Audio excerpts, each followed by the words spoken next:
It was a dark and stormy night, and the wind was howling through the trees outside the old mansion.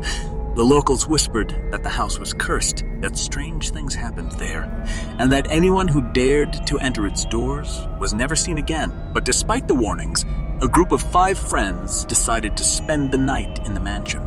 They were thrill seekers, always looking for a new adventure, and they laughed off the warnings as superstition. As they entered the mansion, they couldn't help but feel a chill run down their spines. The air was thick with the scent of mildew, and the only sound was the creaking of the old floorboards beneath their feet. The furniture was covered in cobwebs, and the curtains hung in tatters from the windows. But the friends were undaunted. They set up camp in the main hall, lit a fire, and cracked open a few beers.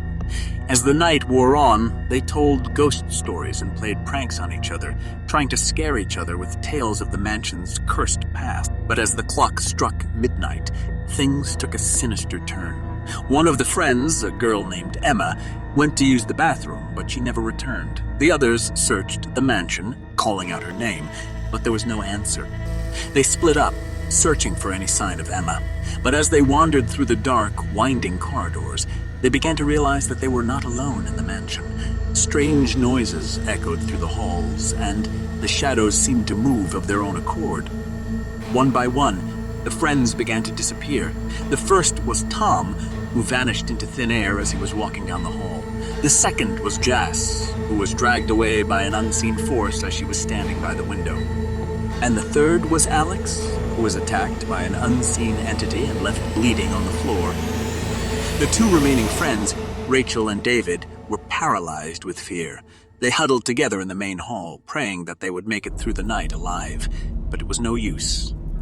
The mansion had them in its grip, and there was no escape. As the sun rose the next morning, the police arrived at the mansion, responding to a call from Rachel's terrified parents. But when they entered the mansion, they found no sign of the 5 friends. The only evidence that anyone had been there was the remnants of their campsite and a few scattered belongings. The mansion remained empty for years, a monument to the unspeakable horrors that had taken place within its walls. And the legend of the cursed mansion only grew, warning others to stay away, lest they fall prey to the same fate as those who had entered its doors.